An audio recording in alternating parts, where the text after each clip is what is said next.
అంబానీ పెళ్ళి దాని గురించి అంతలా మాట్లాడుకోవడం మంత్స్ టుగెదర్ జరిగిందనా లేకుంటే ఒక రిచ్ ఫ్యామిలీ అనా? అఫ్ కోర్స్ ఇది ద బాప్ of all all marriages. Mukesh Ambani జేబులో ఉన్న డబ్బు వేరే వాళ్ళకి వెళ్ళింది.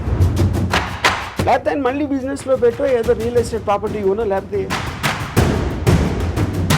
అంత ఖర్చు పెట్టే బదులు స్కూల్స్ కట్టించవచ్చు లేకుంటే రోడ్స్ ఇవ్వచ్చు. తన డబ్బు కదా, తన ఇష్టం అది. సహారా సుబ్రతోరా ఇద్దరు కొడుకుల పెళ్ళిళ్ళు చాలా లావిష్గా చేశారు, ఎక్కువ ఖర్చు పెట్టారు. చివరికి ఆయన చనిపోయిన తర్వాత ఆ ఇద్దరు రాలేదు అనేటువంటి వార్తలు కూడా వచ్చాయి. He spent a lot of money, అంటే that is the greatest event అని తను ఫీల్ అయ్యాడు. వాళ్ళు ఒక 6 నెలల్లో విడిపోయారు. హ్యాపీలీ మ్యారీడ్ అనే బదులు హ్యాపీలీ డైవోర్స్. అంటే డివోర్స్ సెలబ్రేట్ చేసుకోవాలి, పెళ్లి కాదు.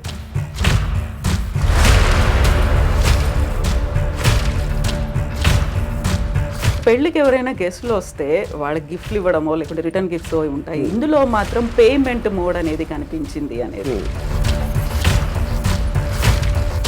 నాగ చైతన్య శోభిత మ్యారేజ్కి సంబంధించి కూడా ఎన్ని స్పెక్యులేషన్స్, అంటే వీళ్ళిద్దరి వల్లే సమంత కూడా విడాకులు తీసుకొని పోయింది, తను దూరం అవడానికి కూడా శోభితనే కారణం, ముందు నుంచి కూడా వీళ్ళకి రిలేషన్స్ ఉన్నాయి అనేది. బోరు కొట్టే మనిషి ఇష్యూ అనేది కేవలం ముగ్గురికి సంబంధించింది.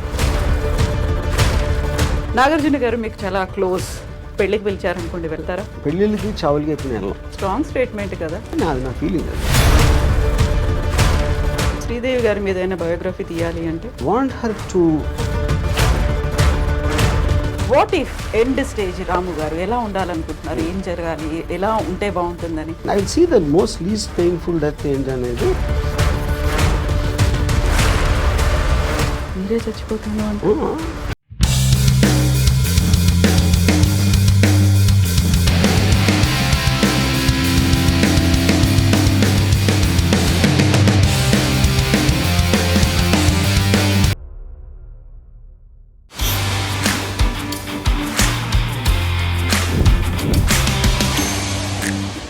నమస్తే, welcome to I dream celeb chat with Kavitha. ఈ మధ్య ప్రముఖుల ఇళ్లలో జరుగుతున్నటువంటి పెళ్లిళ్ళ గురించి ఎందుకని అంతలా మాట్లాడుకుంటున్నారు? వార్తల కంటే కూడా ఎక్కువగా భిన్నాభిప్రాయాలు ఎందుకని వ్యక్తం అవుతున్నాయి? అసలు పెళ్లిళ్ళ గురించి మాట్లాడుకోవాల్సినటువంటి అవసరం ఏముంది? మనతో పాటుగా ఉన్నారు RGV. Hello sir. Hi. So ఎందుకని ఇంత తీవ్రంగా అంబానీ పెళ్ళి వాళ్ళ ఇంట్లో జరుగుతోంది, దాని గురించి అంతలా మాట్లాడుకోవడం మంత్స్ టుగెదర్ జరిగిందనా లేకుంటే ఒక రిచ్ ఫ్యామిలీ అనా? అది ఆబ్వియస్. అంటే ఒక పాయింట్ ఏంటంటే మనకు అసలు ఊహించని విధంగా పెళ్ళిళ్ళు అంటేనే ఖర్చుతో కూడిన వ్యవహారం. ఎంత చిన్న పేదవాడైనా మ్యాక్సిమం వాళ్ళు ఖర్చు పెట్టేది పెళ్ళిలోనే ఖర్చు పెడతారు. ఇప్పుడు దాన్ని ఊహించని దానికి వీలు లేకుండా అంత అంటే 5,000 కోట్లు అయిపోయింది అంటే ఆటోమేటిక్గా that will come one under the vulgar display of wealth అని ఒక వర్డ్ ఉండేది. ఇది ఎప్పుడంటే ఆల్మోస్ట్ ఒక 25 years బ్యాక్ భరత్ షా అని ఒక చాలా పెద్ద ఫైనాన్షియల్, ఆయన నాకు సత్య జంగల్ అని నాకు ఫండ్ చేశారు ఆయన.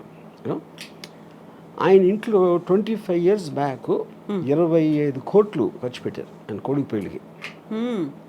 యూనో ఇప్పుడు చాలామంది అప్పుడు పేపర్లో కూడా రాసేవారు, ఏంటి అసలు ఏమనుకుంటున్నారు పెళ్ళికి ఎంత ఖర్చు పెట్టడం అంటే. ఎలా ఉంటుందంటే మీ పేదరికాన్ని ఎత్తి చూపినట్టు ఉంటుంది.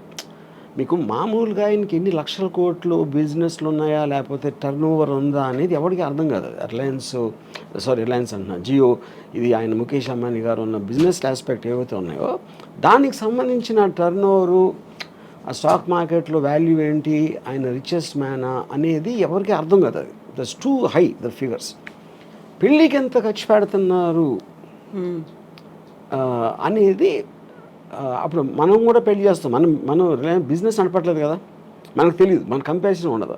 మన ఇంట్లో పెళ్లి జరుగుతుంది, అమ్మాయి ఇంట్లో పెళ్లి జరుగుతుంది, దానికి దీనికి డిఫరెన్స్ అంటే మీరు అత్యంత పేదవాడిగా అనిపిస్తారు మీకు. ఎందుకంటే కంపారిజన్ ఆస్పెక్ట్లో అది more than anything else. So నేను చూసిన 3 అంటే భరత్ షా కొడుకు పెళ్ళి ఒకటి, దాని తర్వాత ఒక 10 years, దాని తర్వాత సుబ్రతోరాయ్ సారా ఇంట్లో పెళ్ళింది. యూనో అఫ్ కోర్స్ ఇది ద బాప్ ఆఫ్ ఆల్ మ్యారేజెస్. యూనో అప్పుడు కూడా విచిత్రంగా ఏం చెప్పేవారు అంటే, ఇప్పుడు నాకు తెలిసిన ఒక ఆవిడ, she makes candles.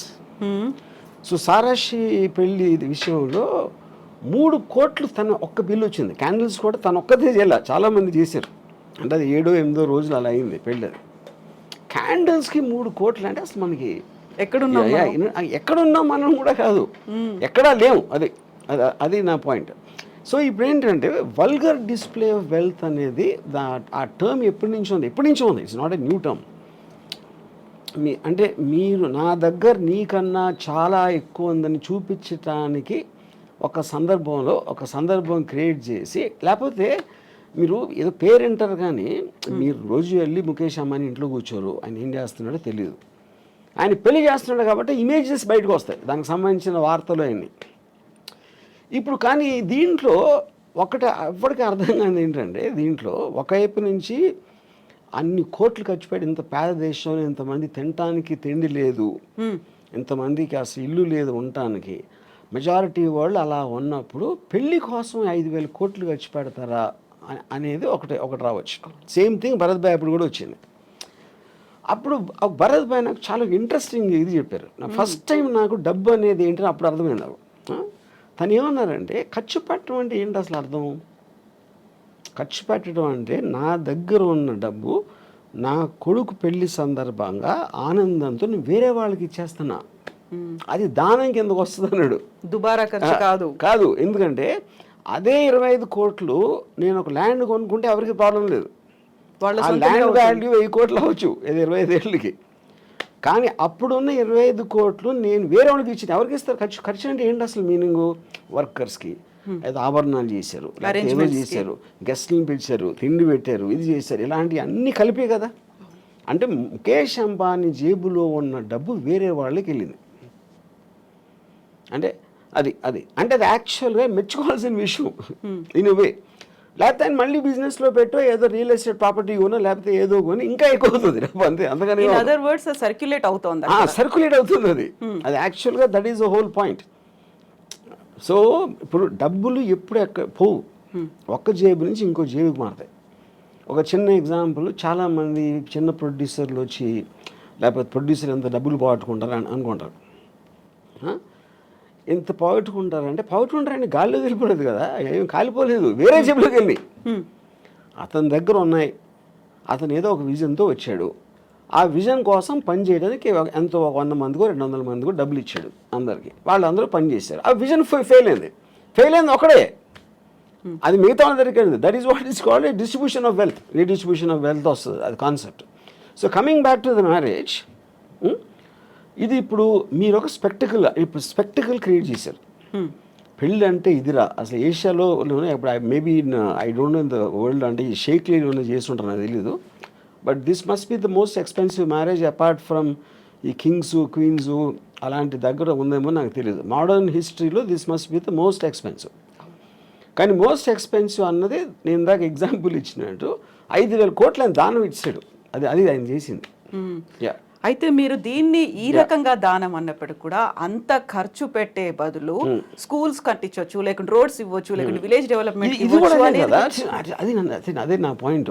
Every one has their own way of doing that. వాళ్ళ దాంట్లో ఇప్పుడు దానం అనేది ఒకే రకంగా చేయాలని లేదు కదా. మనం అనుకునే స్కూల్ కట్టించారా, టెంపుల్ కట్టించారా, లేకపోతే ఎవరో వికలాంగులకి ఏదైనా ఇచ్చారా అనేది అవి కూడా అది అంటే. కానీ తన ఉద్దేశం, నా పాయింట్ తన డబ్బు వేరే దగ్గరికి వెళ్ళింది అనేది పాయింట్. కానీ ఏ విధంగా వెళ్ళింది అనేది ఎవరు చెప్పగలుగుతారు? ఏ విధంగా వెళ్ళాలి అని మీరు నిర్ధారించలేరు కదా. తన డబ్బు కదా, తన ఇష్టం అది. ఇప్పుడు మీరు చెప్పిన ఒక ఎగ్జాంపుల్లో సహారా, సుబ్రతోరా 2 కొడుకుల పెళ్ళిళ్ళు చాలా లావిష్గా చేశారు, ఎక్కువ ఖర్చు పెట్టారు. చివరికి ఆయన చనిపోయిన తర్వాత ఆ 2 రాలేదు అనేటువంటి వార్తలు కూడా వచ్చాయి. ఇది ఇప్పుడు ఇక్కడ ఈ ఆస్పెక్ట్లో ఒకటి చెప్తాను నేను. పెళ్ళి అనేది ఒక ఈవెంట్, ఒక ఫెస్టివల్ లాంటిది. దట్ ఇప్పుడు చాలాసార్లు మీరు ఇంత 3 రోజులు పెళ్ళిళ్ళు చేసుకుని సంగీతం ఇది అది అని మేము మామూలు వాళ్ళు చెప్తున్నాం. ఆ పెళ్ళి చేసిన తర్వాత మ్యాక్సిమం అంటే నాకు తెలిసిన నాకు దగ్గర పర్సన్ తన కొడుకు పెళ్లి చేసాడు, he spent a lot of money, అంటే that is the greatest event అని తను ఫీల్ అయ్యాడు. వాళ్ళు ఒక 6 నెలల్లో విడిపోయారు. అప్పుడు ఎవరు అర్థమైనట్టు? ఖర్చు పెట్టినప్పుడు అర్థమైనట్టు, అంతే కదా. ఇప్పుడు ఇక్కడేంటి, ఒక పాయింట్ ఏమో చాలా ఘనంగా చెయ్యాలి అని వాళ్ళ ఐడెంటిటీ కోసము, లేకపోతే వాళ్ళు ఫెయిల్యూర్గా ఫీల్ అయిపోతారు. ఇది పేరెంట్స్ చాలా ఘనంగా చేయలేకపోతే పెళ్ళి, ప్రెస్టీజ్ దానికోసం ఎంతో కష్టపడి అప్పు సప్పు ఏదో లేకపోతే వాళ్ళ ఆస్తులు అమ్ముకుని చేస్తారు. కానీ ఆ రోజు అయిపోయిన తర్వాత నెక్స్ట్ డే రేపు మీరు ఆ పెళ్ళి అలంకారాలను అయిపోయి మామూలు మనుషులే కదా మళ్ళీ వాళ్ళు కొన్ని గొడవలు మామూలే. మళ్ళీ పెద్ద కొట్టుకుంటూ వచ్చినప్పుడు పెళ్లి వల్ల చేసామని అవడానికి కూడా పెళ్లి మర్చిపోయారు, రాత్ గయి బాత్ గయి అయిపోయింది, ఆ రోజుతోనే అయిపోయింది అది. సో దాని తర్వాత వచ్చే ఏ ఆస్పెక్ట్ అయినా కూడా you can't control it. So అప్పుడు అది రిడిక్యులస్ అండి. అందుకని నేనేమన్నానంటే డివోర్స్ని సెలబ్రేట్ చేసుకోవాలి, పెళ్ళి కాదు.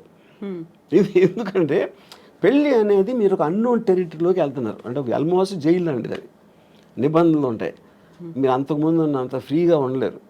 అంతకుముందు ఉన్న అన్నీ తనేమనుకుంటుంది, ఆడేమనుకుంటాడు, వాళ్ళ అత్తమామలు ఏమనుకుంటారు, ఇలాంటి రకరకాల ఆస్పెక్ట్స్లో మీకు ఒక ప్రెషర్ బిల్డప్ అయ్యి ఒకసారి డివోర్స్ అయిపోతుంది.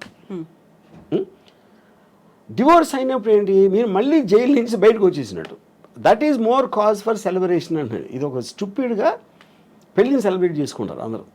పెళ్ళి అనేది చాలా అంటే అవునా కాదా, పాము కాటేస్తుందా ఇదా అని అంత టెన్షన్తో వెళ్ళాలి, కానీ దాన్ని సెలబ్రేట్ చేసే అంత ఎస్పెక్ట్ లేదు.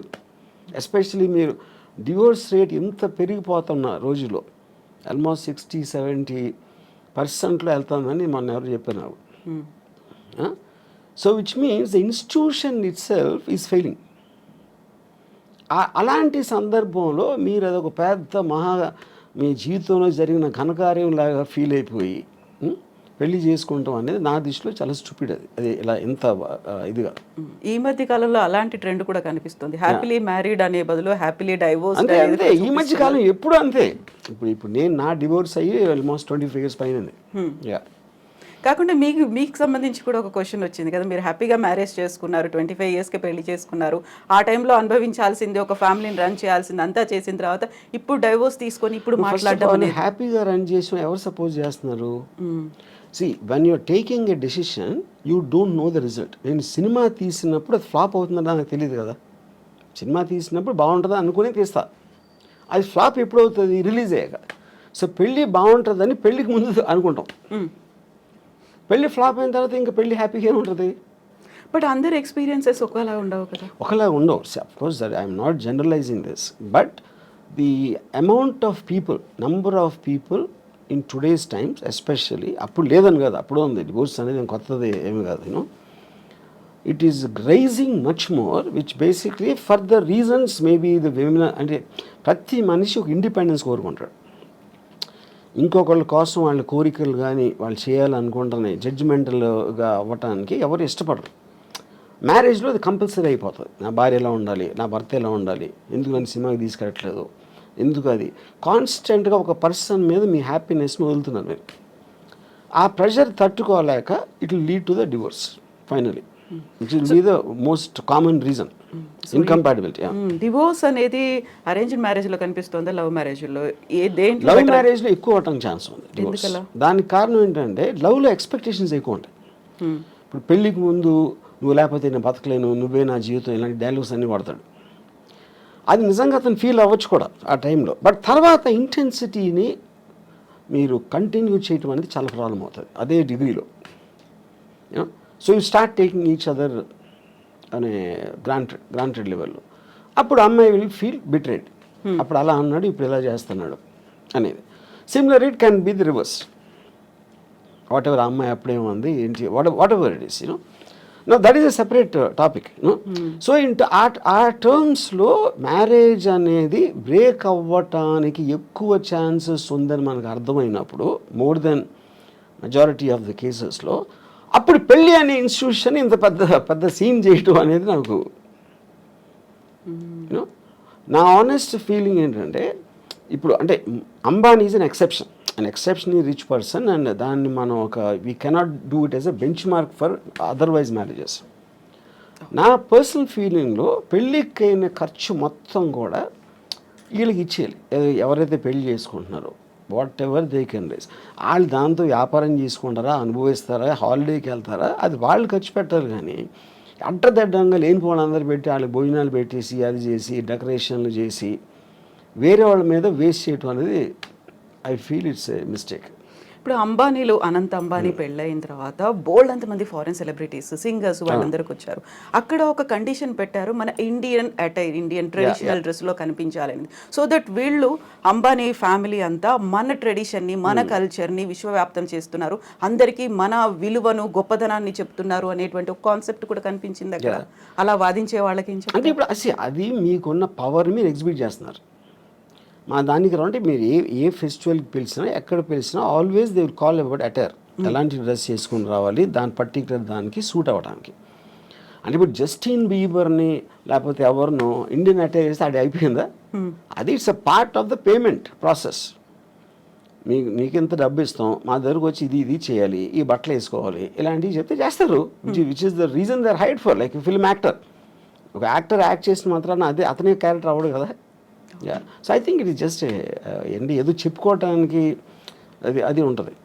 మీరు అలా చేసుకుని రివర్స్ చూస్తే ఇండియన్ అటైర్ అంత ఎక్కువ అంటే సెలబ్రిటీలు ఎవరు ఇండియన్ అటైర్ వేసుకుంటారు అసలు? వాళ్ళు మొత్తం యూత్ అంతా ఎవరు ఫాలో అవుతున్నారు? వెస్ట్రన్ ఫ్యాషన్ ఫాలో అవుతారు. అవును, ఇండియన్ అటైర్ వేసుకుంటారా? So that doesn't become a bench mark, that doesn't become a ఒక రోల్ మోడల్ అవ్వటానికి ఛాన్స్ లేదు. యా. సో పెళ్ళికి ఎవరైనా గెస్ట్లు వస్తే వాళ్ళకి గిఫ్ట్లు ఇవ్వడమో లేకుంటే రిటర్న్ గిఫ్ట్స్ ఉంటాయి, ఇందులో మాత్రం పేమెంట్ మోడ్ అనేది కనిపించింది అనేది. సో 1000 కోట్లు దీనికోసం కూడా ఖర్చు పెట్టారు, ఊరికే రాలేదా గెస్ట్లు అందరూ అంటే? అంటే నాకు అర్థం కదా, ఎలాబరేట్ చేయండి. సో ఇప్పుడు మీరు అన్న జస్టిన్ బీబర్ కావచ్చు, లేకుంటే బాలీవుడ్ సెలబ్రిటీస్ కావచ్చు, ఎవరికైనా కానీ వీళ్ళే డబ్బులు ఇచ్చారు. అంటే that is a very usual thing. అది నాట్ అబౌట్ అంబానీస్ మ్యారేజ్. మీరు ఏ పెళ్ళిళ్ళకి, బర్త్డే పార్టీలకి లేకపోతే ఈవెంట్స్కి మీరు సెలబ్రిటీని పిలిచినప్పుడు you will have to pay money. అది బిజినెస్సే కదా. For example Sunny Leone charges 25 lakhs to ఒక బర్త్డే పార్టీకి అటెండ్ అవ్వడానికి తను 25 lakhs తీసుకుంటుంది. వాడేం చెప్తాడు, నా పార్టీ నా బర్త్డేకి సన్నీ లియోన్ వచ్చిందని చెప్పుకోవటానికి కడుతున్నాడు. లేకపోతే వేరే వాళ్ళకి ఎందుకు ఇస్తాడు? సో సెలబ్రిటీ స్టేటస్ని మీ పరపతిని పెంచుకోవడానికి మీరు బయట ప్రగల్భాలు చెప్పుకోవడానికి డబ్బులు కట్టాల్సి వస్తుంది కదా. ఒక మార్కెటింగ్ మీ దగ్గర ఉన్నాయి. ఇప్పుడు 5,000 కోట్లు చాలా ఎక్కువ డబ్బు అనిపిస్తుంది, కానీ 50 లక్షల కోట్లు ఉంటే 5,000 ఏంటి చిల్లర అది. అప్పుడు వాళ్ళ తాహతు బట్టి ఖర్చు పెడతారు. ఇప్పుడు మామూలు చాలా మందికి తాహతు ఉండకపోవచ్చు, అలా అప్పులు చేసి ఖర్చు పెడతారు. ఎందుకు ఖర్చు పెడతారు? అది లేకపోతే సమాజం సరిగ్గా చూడదేమో, మా పిల్లలేమో మా పెళ్ళి కూడా చేయలేకపోయేవా అని అంటారని ఆ ప్రెషర్ తోటి ఖర్చు పెడతారు. యా. ఆర్జీవి గారికి ఇన్విటేషన్ వచ్చిందా? అమ్మాని దానిక రాలేదు. నేను అసలు నాకు ఏ పెళ్ళికి నాకు ఇన్విటేషన్ రాదు, ఎందుకంటే నేను అసలు పెళ్ళికి వెళ్ళాలని అందరికీ తెలుసు. బట్ గతంలో ఒక ఇంటర్వ్యూ చూసాను, అంబానీలు అంటే ఆ గౌరవం, వాళ్ళ లైఫ్ స్టైల్ కావచ్చు, లేకుంటే వాళ్ళు మార్కెట్ చేసే పద్ధతి, వాళ్ళు ఎంప్లాయ్మెంట్ ఇవ్వడము అనేది. సో అదే ఆరాధన అదే కంటిన్యూ అవుతుందా ఇప్పటికి కూడా? ఏది ఎవరికి? ఆర్జీవి గారికి. అంబానీ అంటే ఎనీబడి సక్సెస్ఫుల్ నేను ఆరాధిస్తానండి. అంటే ఏ ఫీల్డ్ అయినా సరే, including whatever Ambani does, you know. So నేను చాలాసార్లు చెప్పింది ఏంటంటే, డబ్బులు సంపాదించినోడు is a better person than డబ్బు లేనోడు కన్నా. అంతేగాని పేదవాళ్ళు అని నేను అనుకోను. పేదవాళ్ళు failures, rich people successful people. Any దాంట్లో సక్సెస్ అయినప్పుడు వాళ్ళని we have to look them at them from a low angle. Same thing continue అవుతుంది. యా. సో ఇప్పుడు పెళ్ళి, ఆ తర్వాత విడాకులు, వీటన్నిటి గురించి మాట్లాడుకున్నప్పుడు గతంలో మీరు ఒక ట్వీట్ చేశారు, రీమ్యారేజ్కి సంబంధించి. ఒకసారి బయటపడ్డ తర్వాత మళ్ళీ దాన్ని సెలబ్రేట్ చేసుకోకుండా ఎందుకు పెళ్లి చేసుకొని అవసరం వచ్చింది, బుద్ధి లేదా అన్నట్టుగా మీరు ప్రశ్నించారు. I don't know the exact tweet, నేనేం పెట్టాను, నా కాంటెక్స్ట్ నాకు తెలీదు. కానీ ద పాయింట్ ఈస్, మీరు ఒకసారి తప్పు చేసి మళ్ళీ చేస్తారనుకుంటే మీ కర్మ అన్నట్టు ఏదో పెట్టుంటుంది. I'm not sure. కానీ ఇంకోటి ఏంటంటే, ఆబ్వియస్లీ మీకు సెకండ్ మ్యారేజ్ అంటే పర్సన్ మారుతారు కదా. పర్సన్ మారినప్పుడు ఈసారి బాగానే ఉంటుందేమో అని మళ్ళీ చేసుకుంటారు, మళ్ళీ ఏదవుతుంది. ఎందుకంటే problem is not with the person, అది ఇన్స్టిట్యూషన్లో ప్రాబ్లం ఉంది. అది ఇద్దరిని కలిపి ఒక చోట ఉండాలి, కొన్ని నిబంధనలను, భార్యాభర్తలు కాబట్టి ఇలా ఉండాలి అనే నిబంధనల నుంచి వచ్చిన సిస్టంలో ప్రాబ్లం ఉంది. It is not the people. So వ్యవస్థలో ప్రాబ్లం ఉందా? పెట్టేటువంటి వ్యవస్థలో, ఓన్లీ వ్యవస్థ. పెడుతున్న marriage institution is itself fundamentally flawed. So ముహూర్తాల బలం, ముహూర్తాల్లో కూడా ప్రాబ్లం ఉంది కాబట్టి అని సరికొత్త వాదన ఈ మధ్య కాలంలో వస్తుంది. సో వాళ్ళ రాశులు జన్మ అంటే ఇప్పుడు నక్షత్రాలు. అది ముహూర్తాలు నమ్మటం అనేది ఇట్స్ ఏ సూపర్స్టిషన్ ఆస్పెక్ట్ అది. So there is no scientific backing to it. So అప్పుడు దేవుని నమ్మటం, మూఢనమ్మకాలు నమ్మటం, ముహూర్తాలు నమ్మటం అవన్నీ కూడా ఒకే కేటగిరీలో వస్తాయి. That depends on person to person. Yeah. So ఇప్పుడు సరికొత్తగా నాగ చైతన్య అండ్ శోభితాకి సంబంధించి ఎంగేజ్మెంట్ తర్వాత వస్తున్నటువంటి ఆస్ట్రాలజర్స్ వీడియోలు అవి పెడుతున్నారు. మళ్ళీ వీడు విడాకులు తీసుకుంటారు, అప్పుడు సమంతతో ఏమైందో ఇప్పుడు అదే అవుతోంది. ఇలాంటి వాటన్నిటిని ఎలా చూస్తారు మీరు? సరే, అదే చెప్తున్నా. ఇప్పుడు ప్రతి ఒక్కరికి 2 bit ఆఫ్ ఫేమ్ కావాలి. సెలబ్రిటీస్ గురించి వాళ్ళు చేస్తున్న దాని గురించి మాట్లాడితే మనకి వ్యూస్ వస్తాయి. ఇప్పుడు ఇలా మీడియాలో మీరు క్వశ్చన్ ఎందుకు అడుగుతున్నారు, అలాంటి టాపిక్ అతను లేపాడు కాబట్టి, అతను అది లేపాడు కాబట్టి మీరు అడుగుతున్నా, అది తనకు కావాల్సింది కూడా అదే. ఇప్పుడు దీంట్లో ముహూర్తాల ఇది ఏదైనా అవుతుందా అవ్వదా అనే దాంట్లో విన్నోళ్ళు కొంతమంది నమ్ముతారు, కొంతమంది నమ్మరు, కొంతమంది ఎంటర్టైన్గా తీసుకుంటారు. సో మన లైఫ్లో ఏం చేసినా అదే finally it comes to entertainment. Yeah. So ఇప్పుడు సెలబ్రిటీల ఇళ్లలో పెళ్ళిళ్ళు అవుతున్నాయి అనుకుంటే ఎందుకని దాని గురించి అంత మాట్లాడుకునే పరిస్థితి వస్తుందంటారు? Because their celebrity. అంతకన్నా సింపుల్ ఆన్సర్ ఏముంది? మా పక్కింటి వాడి గురించి చెప్తే ఎవరికి ఉండదు కదా. ఎవరో ఒక స్టారు, ఒక పొలిటికల్ పర్సను, ఏదో ఒక విధంగా చాలామందికి తెలిసిన మనిషి గురించి మాట్లాడితేనే ఎంటర్టైన్మెంట్ వస్తుంది. వేరే వాళ్ళతో రాదని కాదు, అది లిమిటెడ్ సర్కిల్లో ఉంటుంది. అది వైడర్ సర్కిల్ కావాలంటే you always have to target A celebrity.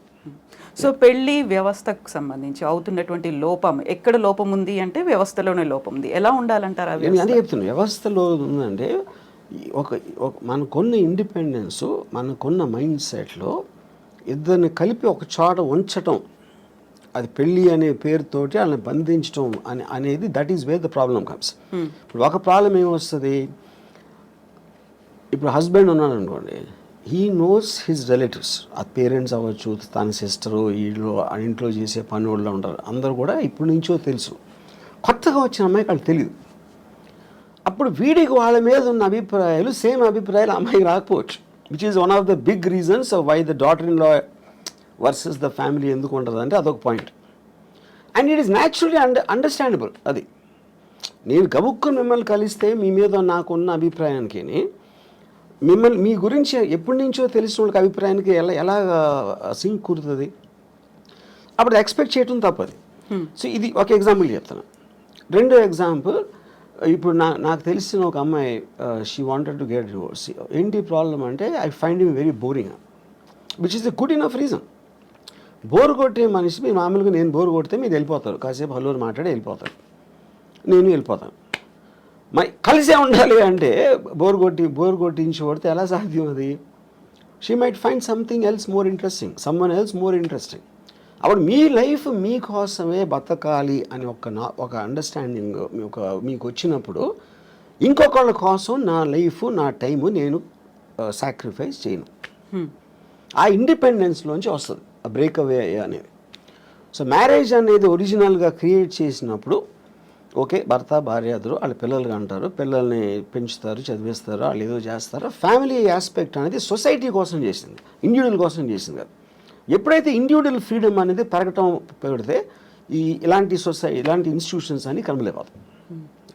So ఈ పెళ్ళిళ్ళు అనేటువంటి వ్యవస్థ లేకుండా ఈ మధ్య కాలంలో వచ్చినటువంటి లివ్ ఇన్ రిలేషన్, దాంట్లో కూడా గొడవలు అవుతున్నాయి, దాంట్లో హ్యాపీగా విడిపోతున్నారు.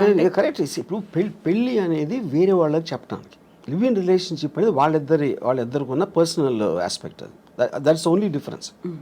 యూనో, ఇక దాంట్లో లీగల్గా ఎన్ని ఇయర్స్ ఉంటే అది వ్యాలిడిటీ ఉంటుంది, ఇది అది అని కొట్టుకుంటాం అనేది ఎలా జరుగుతుంది? మీరు అసలు ఇద్దరు ఒక చోట ఉంటే కొట్టుకోకుండా ఉండలేరు. అంటే ప్రెషర్ ఆఫ్ అది ఏమంటారు, expectation more than anything else. Yeah. So ఇలాంటి ఇష్యూస్ రాకుండా ఉండాలంటే understanding is the better way అంటారు. అడ్జస్ట్మెంట్ అండర్స్టాండింగ్ అనేది ఈజీ చెప్పటం. I do not believe it's understanding ఉండాలండి. ఇప్పుడు ఫర్ ఎగ్జాంపుల్, ఎవరో కౌన్సిలరు, ఒక సైకాలజిస్ట్, భార్యాభర్తలు అన్యోన్యంగా ఉండాలి అని అన్నట్టు ఏదో అన్నారు, నేను యూట్యూబ్లో చూశాను. అండ్ ఫస్ట్ ఆఫ్ ఆల్, భార్య అనేది ఇట్స్ లేబుల్. అది రియాలిటీలో ఏంటి, భార్య అనేది స్పెసిఫిక్ పర్సన్. నా భార్య, తన భార్య, ముగ్గురిని భార్యలు అంటే అందరూ ఒకటేనా? కాదు కదా.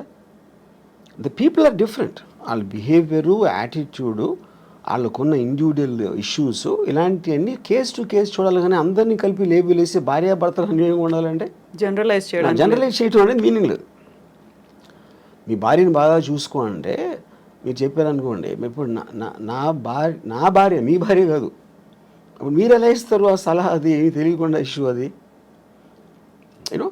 So I feel the whole concept of when the entire society in advancement is going towards individual freedom. నా ఇష్టం వచ్చినట్టు నేను బతుకుతాను, నాకు హ్యాపీనెస్ వచ్చింది నేను చేస్తాను అనుకున్న ఎవ్వరూ కూడా they can't be in the relationship unless one person completely compromises.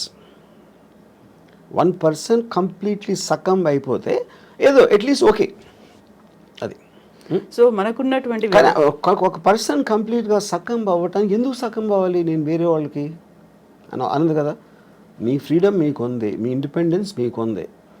పాత రోజుల్లో ఏంటి ఫైనాన్షియల్ ఇండిపెండెన్స్ అమ్మాయిలకి లేనప్పుడు ఇంకా వాళ్ళకి ఇంకా చేసేది లేక దే జస్ట్ అంటే ఒక స్లేవ్స్ లాగా ఉండేవారు.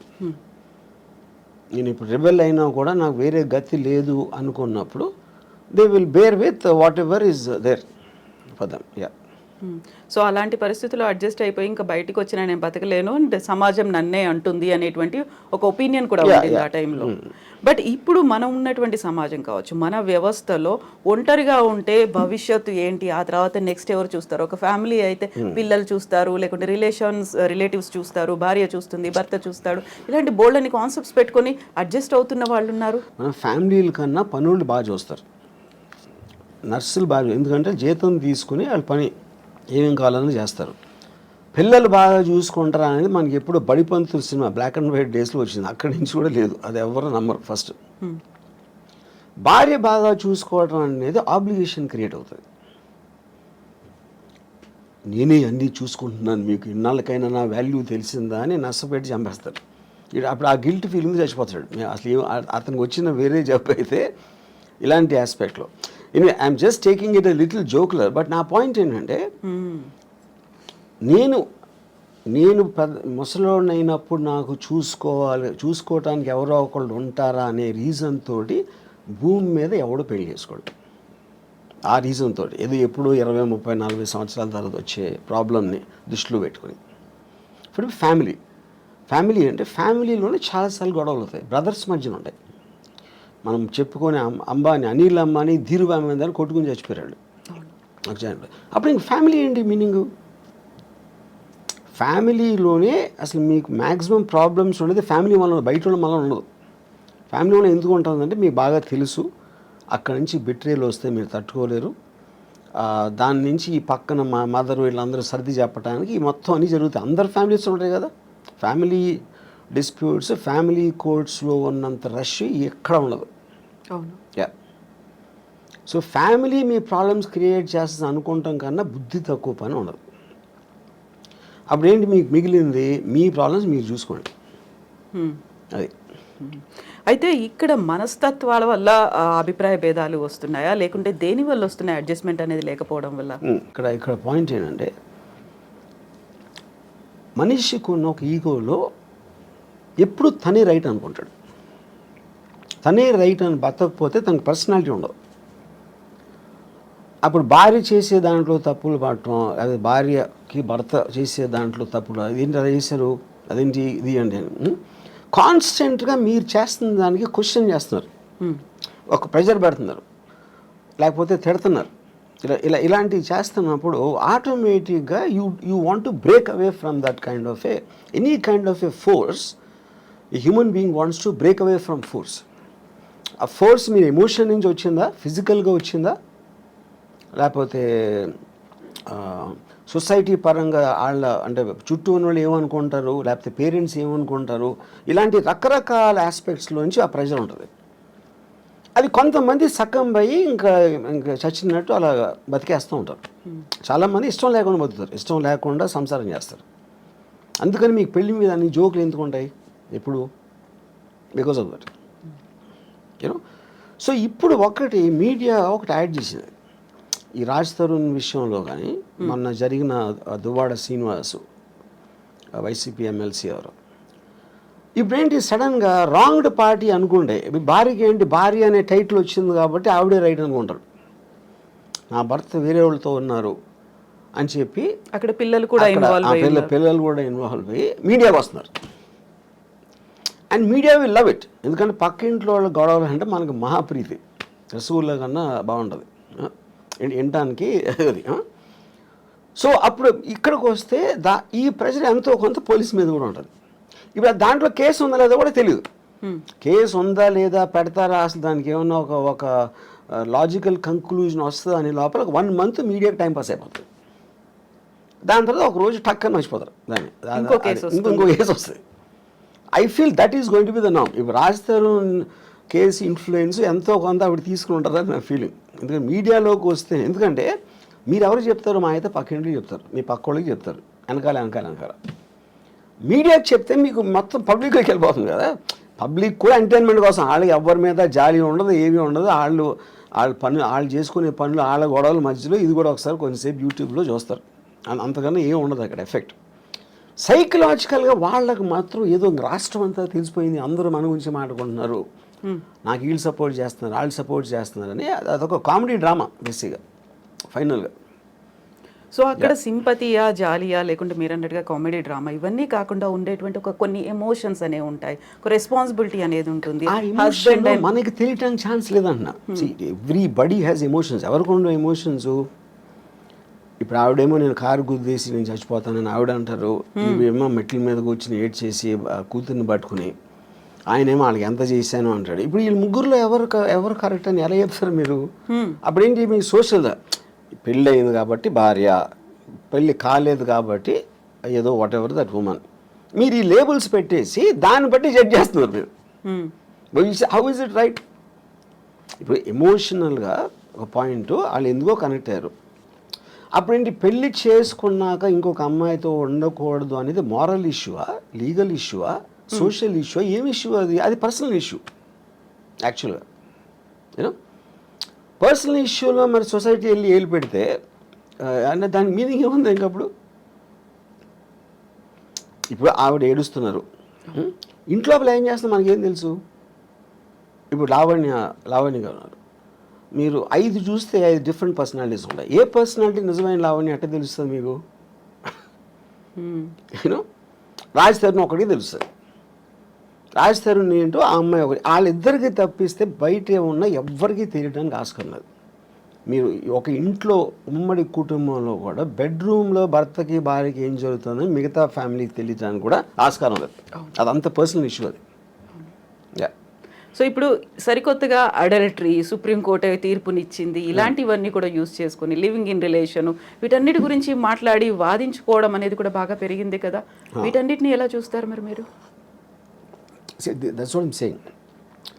లీగల్ ఆస్పెక్ట్ అనేది ఒక పాయింట్ ఏది కరెక్ట్. ఇప్పుడు ఒక వీకర్ సెక్షన్ని మీరు ఎక్స్ప్లాయిట్ చేస్తున్నారు, అది విమెనా లేకపోతే ఎస్సీ ఎస్టీయా whatever. Most of the time courts ఆ రూల్స్ ఫ్రేమ్ చేసి they want to support somebody to strengthen a possibly weak person. ఇప్పుడు కారు వచ్చి స్కూటర్ని గుద్దితే స్కూటర్ ఎవరిది ఎక్కువ తప్పు ఉన్నదానికి వాళ్ళు ఆస్కారం ఎక్కువ ఇస్తారు. సారీ కార్, ఎందుకంటే బలవంతం ఇది కాబట్టి. డబ్బు ఉన్నోడు పేదవాడిని కొడితే ఆయనకు, అప్పుడు పేదోడు డబ్బు ఉన్నోడిని కొట్టాడంటే నమ్మటానికి కొంచెం ఈజీ కాదు. ఎందుకంటే పేదోడు ఎందుకు కొడతాడు అన్న ఫీలింగ్ వీళ్ళు వస్తుంది, బలం వాళ్ళ దగ్గర. కరెక్ట్. అప్పుడేంటి, ఒక అమ్మాయి వెళ్ళి కంప్లైంట్ ఇస్తే నన్ను ఇలా మాలేజ్ చేశారు అని, అది definitely they will believe that more. వల్నరబుల్గా ఉన్నారు, vulnerable weaker section, women are the weaker sex అనేది ఒక జనరల్ ఆస్పెక్ట్ ఉంది కాబట్టి దాంట్లో కొంతమంది విమెన్ మిస్యూజ్ చేయొచ్చు. సుప్రీంకోర్టు కూడా చెప్పింది, we are aware that this will be misuse by some people, but in the absence of anything better ఏర్పడి. సో అది it will be a very complicated issue. ఎందుకంటే ఇప్పుడు లేటెస్ట్గా వచ్చిన బిఎన్ఎస్ లాస్లో మొత్తం డిజిటల్ ఎవిడెన్స్ ఇది అన్నీ చెప్పినప్పుడు, ఇప్పుడు ఒకడు అంటాడు ఒక అమ్మాయిని నేను పెళ్లి చేసుకోవాలి, ఆ రోజు నిజంగా ఫీల్ అయి ఉండొచ్చు. ఎమోషన్ అనేది it is never a permanent thing. మీకు అప్పుడు ఉన్న మెంటల్ స్టేట్లో ఒక ఫీలింగ్ వస్తుంది, అది వాడికి 2 days అయిపోవచ్చు అది. ఇప్పుడు మీరు అప్పుడు అలా అన్నావు కదా, అన్నందుకే నేను ఆ రోజు నేను ఫిజికల్గా ఇంటిమేట్ అయ్యాను, అది అప్పుడు ఇది మోసం చేసినందుకు వస్తుంది అని అంటే అప్పుడు దానికి ఇంక అంత ఎక్కడ ఉంటుంది? మీరు ఒక బిజినెస్ డీల్ చేశారు, నీకు మీకు ఇన్వెస్ట్ చేస్తాను అని చెప్పాడు ఒకడు నాకు. ఆ తర్వాత 3 రోజులు 4 రోజులు అయ్యాక హీ డింట్. ఆ రోజు చెప్పినందుకే నేను ఎలా అయ్యాను, ఇప్పుడు నేను మానసిక స్థాపం చేస్తే నేను వెళ్ళి చచ్చిపోతాను అంటే అది ఇంకా అసలు అవుతుందా ఇంకా ఎనీథింగ్. సో మీరు ఒక విధంగా చూస్తే మీరు అసలు రిలేషన్షిప్స్లోకి వెళ్ళటానికి భయపడే అంత ఇది వచ్చేసింది ఒక విధంగా చూస్తే, ఏది ఈ లాస్ ఇలాంటివి అని. At the same time it is also true that women will be exploited. ఎందుకు? By men. ఇప్పుడు నా ఆల్వేస్ బిలీఫ్ ఏంటంటే man is he pretends love for sex, he gives love, pretend may be not the right word. Women gives sex for in exchange for love. అక్కడ మీకు by నేచర్లోనే ఉంది అదే ఆ differentiation.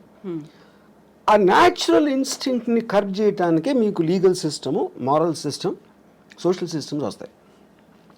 కానీ ఇందులో ఉన్న ఫ్లా ఏంటంటే ఏది కూడా they don't know the actual things what's happening and how can they be జడ్జ్మెంట్లు. ఇప్పుడు ఈ అమ్మాయికి బోర్ కొడుతుంది, బోర్ కొట్టినందుకు బోర్ కొట్టిందని ఎవడన్నా యాక్సెప్ట్ చేస్తాడు అసలు? అలాంటిది అతనికి ఇంకో ఎఫ్ఐఆర్ ఉంది, నన్ను కొడుతున్నాడు లేకపోతే ఏదో చేస్తున్నాడు అంటే కొంచెం అన్న మీనింగ్ ఉంది. ఈజ్ బోరింగ్ అంటే why should she live her life with boring person? అది తన ఇష్టం కదా. మనమేమో ఒక సలహా ఇచ్చేసి దానికోసం చేయొద్దు అని మన లైఫ్ అయితే ఆ అమ్మాయి అంతా లైఫ్ అంతా బోర్ కొట్టి చచ్చిపోవాలండి. So I think to get into personal emotional spaces is wrong for any kind of a system. అప్పుడేంటి, ఇలా జరుగుతుందని తెలిసిన దానికి మీరు ఎడ్యుకేట్ చేయాలి. మీకు పెళ్లి చేసుకుంటానని చెప్పి తర్వాత చేయకపోతే అది మీరు కన్సిడరేషన్లోకి తీసుకున్నారా అని ఎడ్యుకేషన్ అనేది most important. So in other words ఏమంటున్నానంటే ఒక వాట్ డు ఐ సే, ఇప్పుడు మీరు ముందు పెళ్ళి అవ్వక ముందు లేకపోతే సీరియస్ రిలేషన్షిప్ వెళ్ళక ముందు ఇఫ్ యూ టాక్, ఒకవేళ ఇది ఫెయిల్ అయితే, నేను అనుకుని చేయలేకపోతే, మన రిలేషన్షిప్ అనేది బ్రేక్ అయిపోతే ఏంటి అనేది చాలా ఇంపార్టెంట్ క్వశ్చన్ టు డిస్కస్. అది ఎవరు చేయరు, ముందే మాట్లాడుకోవాలి. ముందు చేయరు. అది ఎందుకు చేయరు? అప్పుడు వాళ్ళకున్న మైకంలో అసలు నువ్వు తప్ప నేను లేను అని డ్యూయెట్లు ఊహించుకునే మెంటల్ స్టేట్లో అలాంటి కాన్వర్సేషన్ ఎవరు చేయరు. అది మస్ట్గా ఉండాలి. ఇప్పుడు అగ్రిమెంట్ ఉంది, ఇప్పుడు మీరు నేను కలిసి ఏదో బిజినెస్ పెడుతున్నాం, మన ఇద్దరం ఎంతో క్లోజ్ అయినా అగ్రిమెంట్ ఎందుకు రాసుకుంటున్నాం? టర్మ్స్ అండ్ కండిషన్స్ మనం కొన్ని గ్రాంటెడ్గా నేను ఓరల్గా చెప్పు, లేకపోతే రాము అలా చేయలే, కవిత గారు అలా చేయర్లే అని నేను మైండ్లో అనుకున్న దానికి అన్ని పేపర్ మీద పెట్టడానికి ఉన్న difference. That is why agreement is there. అప్పుడు అగ్రిమెంట్ అనేది బిజినెస్లోనే కాకుండా it's also been emotional complex. ఎందుకంటే ఇన్స్టిట్యూషన్ అనేది మనకి మ్యారేజ్ ఇన్స్టిట్యూషన్ ఆర్టిఫిషియల్గా వచ్చింది, that is not natural. Anything which came out of an artificial sense of a certain system you should have an agreement. అప్పుడు ఏమంటారు దాన్ని, బ్రీచ్ ఆఫ్ కాంట్రాక్ట్లో ఏ టర్మ్స్లో అయితే నేను ఇక్కడి నుంచి వెళ్ళిపోతాను, ఇవి నేను అనుకుని ఇవి జరగకపోతే లేకపోతే ఇలా జరిగితే వీటన్నిటిలోంచి మాత్రం I will be free to come out అనేది మీరు ముందు మాట్లాడుకోండి. అప్పుడు ఆస్పెక్ట్లో అసలు యాక్చువల్గా ఆ మ్యారేజ్ ఎగ్జిస్ట్ అవ్వడానికి ఎక్కువ ఛాన్స్ ఉంది. ఎందుకంటే మీ ఎక్స్చేంజ్ ఆఫ్ థాట్స్ ఎక్కువ ఉంది. ఇప్పుడేంటి, మీరు అనుకుంటున్నారు అలా చేయడు, తను అలా చేయదు, నా కోసం ఏమైనా చేసేస్తుంది అని ఆ నమ్మకాన్ని మీరు ఊహిస్తున్నారు. నాకు ఒక సినిమాలో ఒక టెరిఫిక్ డైలాగ్ ఉంది, అడు why did you and mom separate అని కొడుకు అడుగుతాడు. అంటే అంటాడు we just drew pictures of each other in our minds and we got to know the reality only after the marriage అంటాడు. ఎందుకంటే ముందు మీ ఊహల్లో ఉంటుంది ఆ లవ్ అనే ఒక ఫీలింగ్, ఒక మత్తుమంది లాంటిది. దాంట్లో you don't want to see the reality at any given time, you know. So ఆ రియాలిటీని చూడకుండా ఉంటే మీ కలది బేసిక్గా. తనది వాళ్ళిద్దరూ కలిసినప్పుడు మంచిగా మాట్లాడుకోండి, ఇద్దరు దే ట్రై టు అట్రాక్ట్, ఇద్దరు they try to be on their best behaviour.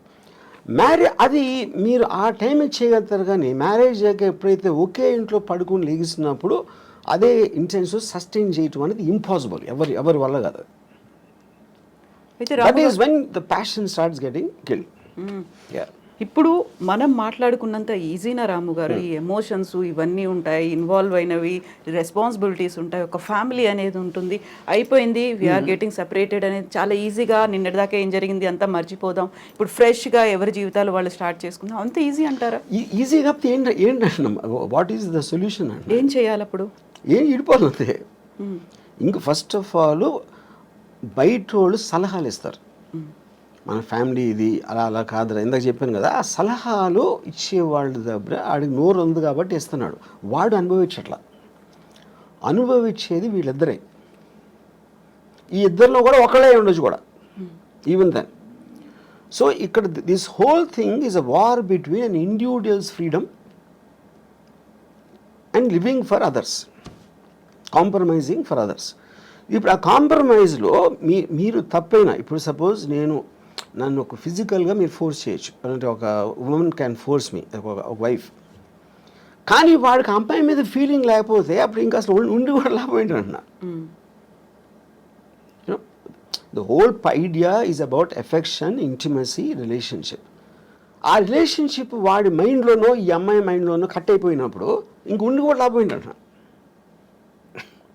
So that defeats the very purpose of the institution. ఎందుకు కంటిన్యూ చేయాలి? అయితే ఇప్పుడు వీటన్నిటికంటే కూడా సరికొత్త వాదన ఏంటంటే, ఈ ఎమోషన్స్, ఫ్యామిలీ బాండ్, పర్సనాలిటీ, వాళ్ళ ఐడియాలజీ, వీటన్నిటికంటే పెళ్లి చేసుకునే టైంలో చూడాల్సినటువంటి ముహూర్తం ప్రాపర్గా చూడలేదు కాబట్టి విడిపోతున్నారు అనేటువంటి వాదన. కరెక్ట్ ముహూర్తం కనుక చూసి ఉంటే వీళ్ళు అలా కలకాలం కలిసి ఉంటారు, గొడవలు లేకుండా ఉంటాయి అనేది, అక్కడ ఏది దేన్ని ఓవర్లాప్ చేస్తుంది అసలు? కానీ నేను అదే చెప్పాను, దట్ ఈస్ సూపర్స్టిషన్ థింగ్. అది ఒక ఆల్మోస్ట్ నో సైంటిఫిక్ బ్యాకింగ్. అంటే చెప్పాను, దెయ్యాలు నమ్మటం, ముహూర్తాలు నమ్మటం, దేవుడిని, ఆయన కూడా సేమ్ కేటగిరీ. అది ఈచ్ పర్సన్స్ ఇండివిజువల్ ఆస్పెక్ట్. అది. సో మీరు ఎప్పుడైనా మీ సినిమాకి ఒక ముహూర్తం చూడాలి అంటే, ఇప్పటి రాము కాదు, ఎర్లియర్ డేస్లో Ramu? I never believed in God, I never believed in anything that. నేను చేస్తాను, ఇప్పుడు చేస్తాను. ఇప్పుడు కర్ణాచారి అని ఒక సీనియర్ కార్పెంటర్ ఏదో సెట్ వేసాడు, ఏదో గోవిందా సినిమా అని గుర్తున్నావు. He wanted me to come and do some kobbarikaya. అది ఎవరి కోసం? ఈయన కోసం బట్టి.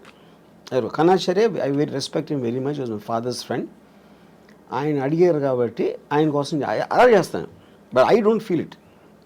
యా, ఎందుకంటే దేవుణ్ణి నమ్మటం అనేది చాలా ఈగోతో సంబంధించిన విషయం అన్న. ఎందుకంటే మిమ్మల్ని ఒక్కడిని ఇన్ని లక్షల కోట్ల జీవరాశుల్లో మీకేదో ఒక దండం పెడితే మీకేదో చేస్తారని నమ్మటం అనేది చాలా ఈగోయిస్టిక్ పని అని నా ఫీలింగ్. ఇదొకటి. రెండోది ఏంటంటే, ఇప్పుడు ముహూర్తం, మూఢనమ్మకం. ముహూర్తం అనేది మీరు నలుగురు జ్యోతిష్ని అడిగితే 4 చెప్తారు. వెణుస్వామికి ఏం తెలియదు అని ఒకడు అంటాడు, ఆడికి తెలియదు అని ఈయన అంటాడు. అప్పుడు అది కూడా లేబుల్లే కదా, మీరు జ్యోతిష్కుడు అని ఒక్కడే ఉన్నాడు కదా. అప్పుడు మీరు నమ్మిన జ్యోతిషం ఉంటాడు. మీరు ఎందుకు నమ్ముతారు? మీకు ఎవరో చెప్పారు, లేకపోతే అంతకుముందు అతను చెప్పింది ఏదో కరెక్ట్ అయింది. అప్పుడు ఈ నమ్మకాలన్నీ అలాగే వస్తాయి, మీకు జరిగింది కాబట్టి. సో నా కంట్రోల్లో లేని దాన్ని, డెస్టినీ లేకపోతే దేవుడు, నేచర్లా నా కంట్రోల్లో లేని నేను పట్టించుకోను. I will only concentrate on what I can do. ఆ మిగతా నేను కాన్సిక్వెన్స్గా తీసుకుంటాను, అది వచ్చినప్పుడు విల్ బెర్ ఇట్. ఇప్పుడు పెళ్లిళ్ళకి ఎలా అయితే ముహూర్తాలు చూస్తున్నారో, భారీ బడ్జెట్ సినిమాలు తీసే ముందు కూడా ప్రతిదీ పూజలే దాంతోనే అవుతున్నాయి కదా. అది ఎప్పుడు ఉంది, అది దేవుణ్ణి కనిపెట్టినప్పటి నుంచి ఉన్నాయి ముహూర్తాలు. యా, ఇప్పుడు దేవుడు కనిపెట్టగానే మీకు ఇండస్ట్రీ పడుతుంది కదా. దేవుడికి మీకు మధ్యన పూజారులు ఇలాంటి వాళ్ళు వస్తారు, ఎవరో ప్రవక్తలు వస్తారు, లేకపోతే ఇంకోళ్ళు ఎవరో వస్తారు, ఇండస్ట్రీ అంతా స్టార్ట్ అవుతుంది కదా. అప్పుడు నాకు తెలుసు ఈ పర్టిక్యులర్ టైంలో చేస్తే ఇంకోటి ఇదన్నీ కూడా హ్యూమన్ అడ్వాన్స్మెంట్, క్రియేటివిటీలో వస్తుంది ఇదంతా. యా, ప్రతి పనికి మీరు బిల్డింగ్ కట్టినా ఏది చేసినా కొంతమంది బయటికి వెళ్ళటానికి ముహూర్తం చూస్తారు, లోపలికి రావటానికి చూస్తారు, అన్నిటికీ ఉంటుంది ముహూర్తం. యా, సో ఈ హీరోతో సెట్ అవుతుందా లేదా, లేకుంటే ఈ డైరెక్టర్తో సెట్ అవుతుందా లేదా అని ఆలోచించి డైరెక్టర్స్ని, ప్రొడ్యూసర్లని, లేకుంటే హీరోలని డ్రాప్ చేసినటువంటి సినిమాలు కూడా చాలా కనిపించాయి కదా. ఎలా డ్రాప్ చేశారు? ముహూర్తం, వాళ్ళ డేట్ ఆఫ్ బర్త్ కావచ్చు, మిగతా వాళ్ళ నక్షత్రాలు, రాసులు, ఇవన్నీ సెట్ అవుతే హిట్ అవుతుంది. అది that is depends on the person కదా. ఇప్పుడు ఎవరైతే దాన్ని అసలు ప్రాజెక్ట్ని టేక్ ఆఫ్ చేస్తున్నాడో అతను ఎంత నమ్ముతాడు అన్న దాని మీద ఉంటుంది. అది main person who's actually making the project, which can be a producer or a director or a hero also. Yeah, అది వాళ్ళ ఇండివిజువల్ నమ్మకం బట్టి నా సెట్ అవ్వట్లేదు కాబట్టి నేను చేయను అంటారు. అది వాళ్ళ నమ్మకం కాదు, అదే కదా నేను చెప్పేది. Yeah. So coming back to Ambani పెళ్లికి సంబంధించి, అలాంటి లావు అంత పర్సనాలిటీ ఉన్న ఆ అబ్బాయిని పెళ్లి చేసుకోవాల్సినటువంటి అవసరం రాధికా మర్చెంట్కి ఏమొచ్చింది? ఇంక్లూడింగ్ ఆయన హెల్త్ కూడా బాగాలేదు కదా. ఇలాంటి ఒపీనియన్ ఇలా అది I think it's very obvious. ఇప్పుడు ద బెనిఫిట్స్ అవుట్వే ద అంటే మీరు అంటే ఇప్పుడు నాకు ప్రతి అమ్మాయికి ఇలాంటి వాడు కావాలని ఉండదు అనుకున్నది. ఒక నిమిషం, నేను ఆ అమ్మాయి గురించి మాట్లాడట్లేదు. అది లేదు, కానీ ఇది ఉంది ఏదైతే దీనికన్నా బెటర్ అంటే యూ మేడ్ కాంప్రమైజ్. యా, ఇది నేను జనరల్గా చెప్తున్నాను. ఎగ్జాక్ట్లీ ఆ అమ్మాయి పర్టికులర్గా దేనికి అట్టాగినా ఆ అమ్మాయి నాకు తెలీదు. నేను అమ్మాయిల మైండ్ స్టేట్లో నేను లేను కాబట్టి I can't make a comment on her. But if you want me to speculate on that, మీకు కావాల్సింది లేదు కానీ అతని దగ్గర వేరే ఉన్నాయి ఏదైతే అది కాంపెన్సేట్ చేస్తుందంటే చేస్తాం. ఇప్పుడు ఒక అమ్మాయి ఒక పెళ్ళిలో ఒక అమ్మాయి బాగాలేదు అనుకోండి, కానీ విపరీతమైన ఆస్తుంది. అప్పుడు అబ్బాయి ఏమనుకోవచ్చు, అమ్మాయి అందంగా లేదు కానీ అమ్మాయితో వచ్చిన ఆస్తి అమ్మాయి కన్నా అందంగా ఉంది, నాకు ఆ చాయిస్ లేదు. వీడు కావాల్సిందేంటి, అమ్మాయి అందంగా ఉండాలి, ఆస్తి ఉండాలి అనే ఆప్షన్ దొరకనప్పుడు ఇక్కడ మీకు ఆస్తి ఎక్కువ అమ్మాయి ఎక్కువ అనేది వస్తుంది సజెషన్. వెయిటేజ్ దేనికి ఎక్కువ. తర్వాత దానికోసం అదేంటి అమ్మాయి అందాన్ని సాక్రిఫైస్ చేసి ఆస్తి అనుభవిద్దాం అనుకోవచ్చు, లేకపోతే ఇంట్లో ఉంచి నేను వేరే అమ్మాయిలతో ఉంటాను అని ఆడు ఇంకో ప్లాన్ చేసుకోవచ్చు, రకరకాలు ఏదైనా అవ్వచ్చు. But the point is all of us we will choose the options available to us. ఒక పేద ఇంటి అందమైన అమ్మాయి భార్యగా కావాలా, లేకపోతే చాలా రిచ్ పర్సన్ అందం లేని అమ్మాయి కావాలా అనేది అప్పుడు మీరు దేనికి ఎక్కువ వాల్యూ ఇస్తారన్న దాని మీద ఆ ఇండివిజువల్ మీద డిపెండ్ అవుతుంది. యా. సో ఇప్పుడు నాగ చైతన్య శోభిత మ్యారేజ్కి సంబంధించి కూడా ఎన్ని స్పెక్యులేషన్స్, అంటే వీళ్ళిద్దరి వల్లే సమంత కూడా విడాకులు తీసుకొని పోయింది, తను దూరం అవడానికి కూడా శోభితనే కారణం, ముందు నుంచి కూడా వీళ్ళకి రిలేషన్స్ ఉన్నాయి అనేది. సో రెండు రకాల వాదనలు, ఒకవైపు నాగ చైతన్య గురించి మాట్లాడే వాళ్ళు సపోర్ట్ చేస్తూ, సమంత గురించి మాట్లాడే వాళ్ళు సపోర్ట్ చేస్తూ, ఇదంతా ఓన్లీ వాళ్ళ సో ఇప్పుడు వీళ్ళందరూ కూడా they doing it for entertainment. ఆ ఇష్యూ అనేది కేవలం ముగ్గురికి సంబంధించింది, Chaitanya, Samantha and of course Sobhita garu. You know బయట వాళ్ళు మాట్లాడితే అందరూ మాట్లాడతారు, పొద్దున్న లేస్తే మనం మాట్లాడకుండా ఏంటి చేసేది. కొంతమంది ఇండివిజువల్గా మాట్లాడచ్చు, కొంతమంది మీడియాలో మాట్లాడచ్చు, కొంతమంది ఇందాక చెప్పారు కదా ఆవిడ స్వామి వాడేదో ఒక ప్రిడిక్షన్ ఇవ్వచ్చు, ఇలా రకరకాలు ఉంటారు. అదంతా కూడా సోషల్ ఎంటర్టైన్మెంట్. డైరెక్ట్లీ ఎఫెక్ట్ అయ్యే పీపుల్ ఆ ముగ్గురి.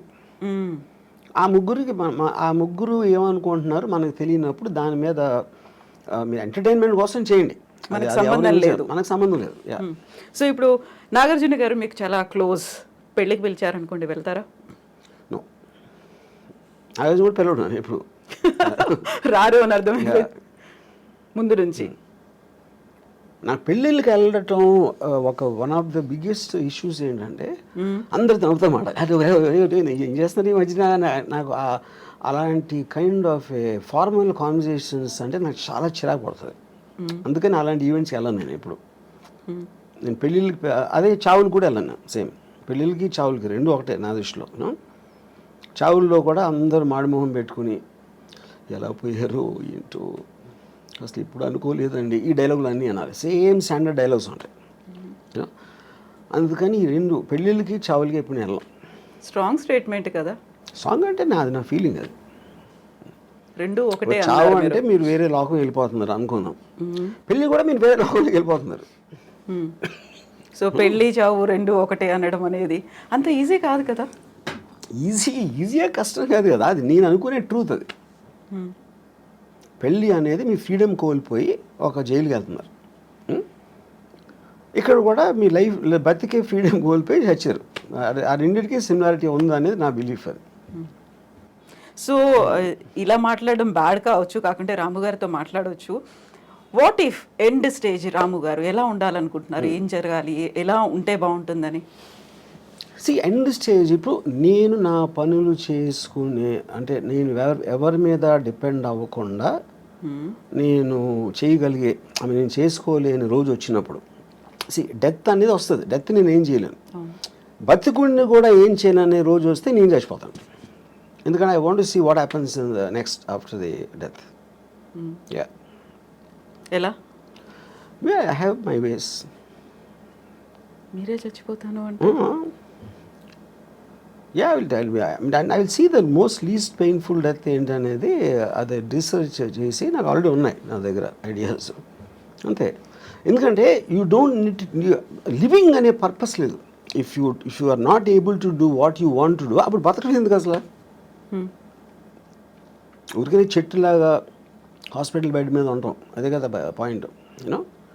So if you're not enjoying your life, you have no reason to live. ఇది ఇంకొక ఎక్స్ట్రీమ్ కదా, చాలా ఈజీగా పోవచ్చు, లేకుంటే ఇలాంటి పెయిన్ఫుల్ అనేది లేకుండా. ఎక్స్ట్రీమ్ అనేది ఏమి ఉండదు, ఎవరి థాట్ అలాగే ఉంటుంది. మీకు ఎక్స్ట్రీమ్ అయింది అనేది నాకు చాలా న్యాచురల్ అనుకోవచ్చు. Extreme is by definition is one persons perspective another person, అంతే కదా. ఎక్స్ట్రీమ్ అంటే ఇప్పుడు మీ దానికి ఉన్న దానికన్నా ఇంకా ఎక్కువ డీపర్ ఇంటెన్సిటీతో నమ్ముతూ ఉంటే అది ఎక్స్ట్రీమ్ అవుతుంది. ఇప్పుడు టెర్రరిస్ట్ ఉన్నాడు, ఎక్స్ట్రీమ్ అని ఎందుకు అంటాం ఎక్స్ట్రీమిస్ట్ అని? వాడి కోపాన్ని అంత నిర్వహించబడుతున్నాడు, చంపేస్తున్నాడు, బాంబులు పెడుతున్నాడు. అది మీరు చేయరు. మీరైతే మా అయితే తిడతారు, మా అయితే కొడతారు, లేకపోతే మా అయితే అరుస్తారు. వాడు దానికి వెళ్తున్నాడు. ఇలాంటితో వర్కౌట్ అవ్వని వాడు నమ్ముతున్నాడు. కానీ ఎక్స్ట్రీమిస్ట్ ఎవడు? వాడు ఎక్స్ట్రీమిస్ట్ అనుకోడు కదా, వాడు నమ్ముతూనే చేస్తున్నాడు అది. యా.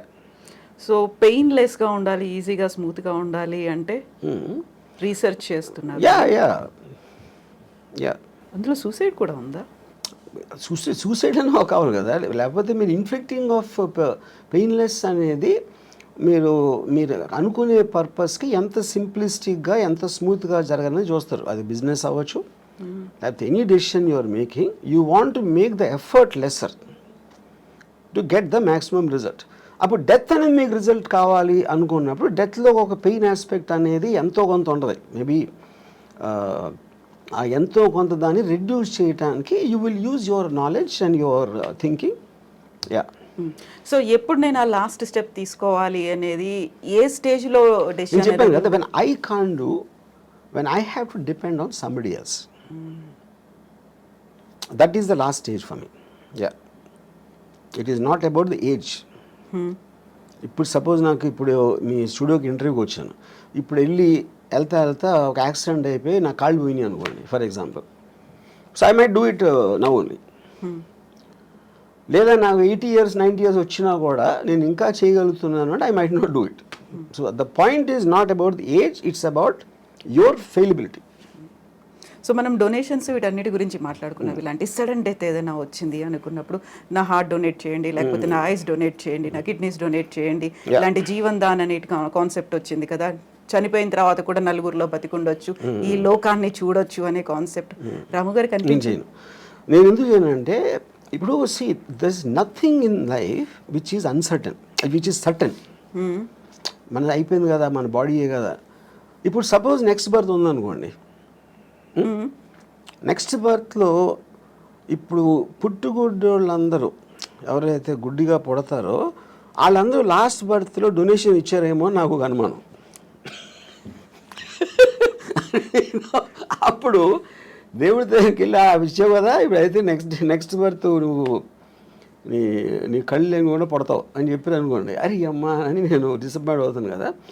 అందుకని అలాంటి ఛాన్స్. ఇంకోటి ఏంటి, I'm not an అల్ట్రూయిస్ట్, I don't live for others. నా కోసమే బతుకుతా, అన్నీ నేనే తీసుకెళ్ళిపోతాను. కాకుంటే ఇప్పుడు కళ్ళని దానం చేయమన్నప్పుడు వచ్చినటువంటి ఒక యాడ్ అనేది ఉంది, నెక్స్ట్ జన్మలో మీ కళ్ళతో ఈ ప్రపంచాన్ని చూడొచ్చు, అందమైన ప్రపంచాన్ని చూడొచ్చు అనేది. కళ్ళు అనేది it's a device. The only thing which perceives everything is the brain. బ్రెయిన్లో కూడా ఉన్న కాంప్లెక్స్ బ్రెయిన్ మ్యాటర్ కాదు కదా, దేర్ ఇస్ బ్రెయిన్ అనేది యాక్చువల్లీ ఒక ఎగ్జాక్ట్లీ మీ కళ్ళు రిజిస్టర్ చేస్తున్నాయి, దాన్ని బ్రెయిన్ పర్సీవ్ చేస్తుంది. Every kind of a sense you have, whether it is your hearing or whether it's your touch or your vision, all of them are functions of the brain, of the mind, which is a thought. And thought doesn't have form. So ఆ thought అనేది మనకి ఇప్పటివరకు తెలియదు అదేంటో అసలు exactly what why does a bunch of thoughts and feelings should have a human body అనేది నా one of the biggest questions నాకు అది. సో అప్పుడు అది దానికి లేనప్పుడు మనకు అంత అన్సర్ట్ అయినప్పుడు ఉన్నవన్నీ ఎందుకో మంచిదని తీసుకెళ్ళిపోవడం బెటర్ నాతోనే. అందుకని నేను డొనేట్ చేయను. దెన్ వాట్ అబౌట్ డబ్బు ఇప్పటిదాకా సంపాదించిన డబ్బుని ఏం చేస్తారు మరి? అది మీతో రాదు. No of course whatever might not have any value నేను కూడా తీసుకెళ్ళాను కదా. అవును, తీసుకెళ్ళలేరు. నా బాడీ అంటే నేనేంటి మా అయితే నేను ఒక బిల్లో రాసి ఇక్కడ డొనేట్ చేయండి అని అలాంటివి చెప్పొచ్చు. అదే నేను డబ్బు కూడా చేయొచ్చు. అది చేయకపోయినప్పుడు they will send me as it is.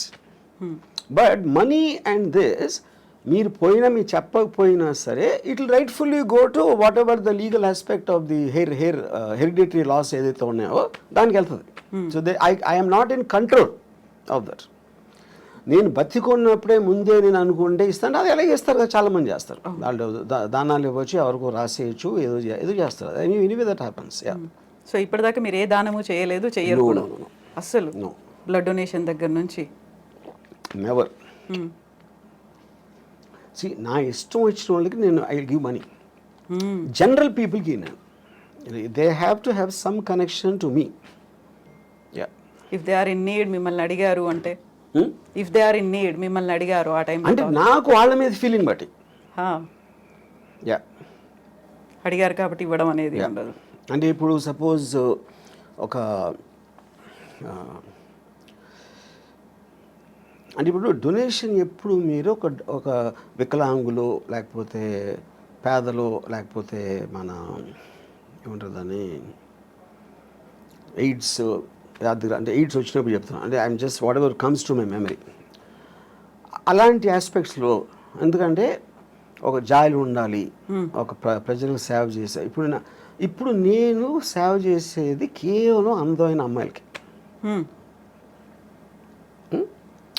ఇప్పుడు నేను ఒక పర్టికులర్ టైంలో నేను ఒక అమ్మాయి నేను మాట్లాడుతూ ఉంటే అమ్మాయి ఢిల్లీ నుంచి వచ్చింది.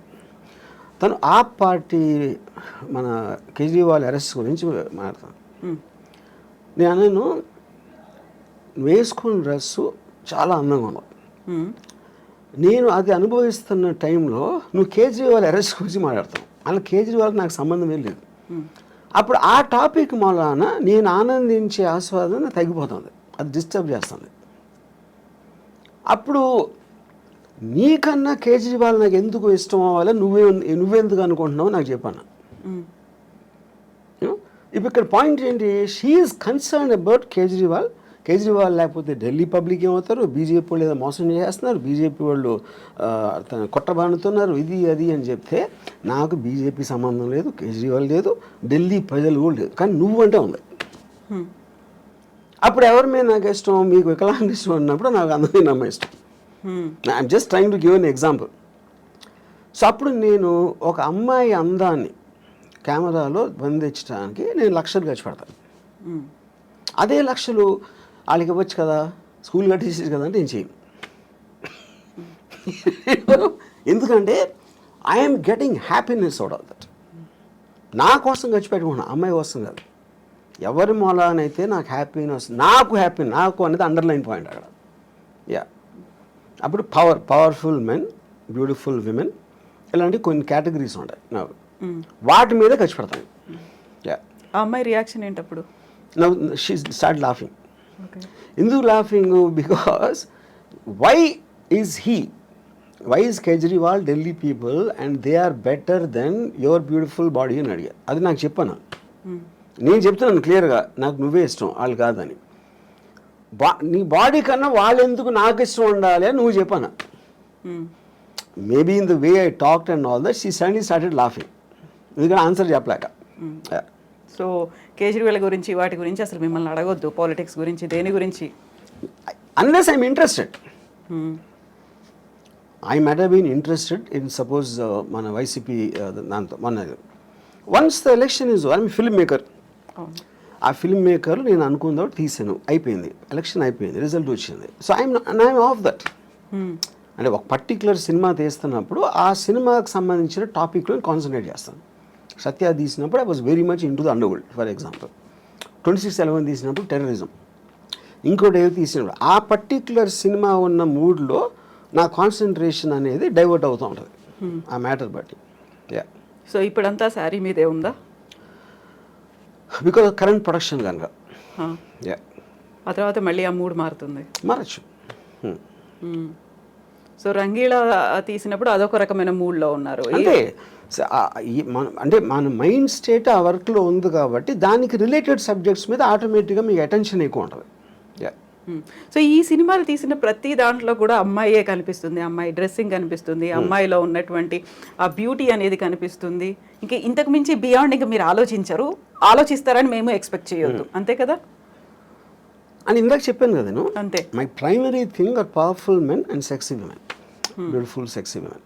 యూనో దానికి రిలేటెడ్ మ్యూజిక్ ఉండొచ్చు, దానికి రిలేటెడ్ ఇంకా ఏదో ఒక కాంటెక్స్ట్ ఆఫ్ సమ్ షూటింగ్ ఒక సీన్ అలాగే, but all of them are again coming back to the same thing. నేను సినిమాలోకి వచ్చింది శ్రీదేవి గారిని డైరెక్ట్గా చూడటానికి వచ్చాను, అంతేగాని మంచి సినిమా తీద్దాం, మంచి ఎంటర్టైన్మెంట్ ఇద్దాం, ఫ్యామిలీ అందరూ చూడదగ్గ సినిమా అని నేను ఎప్పుడు రాలేదు.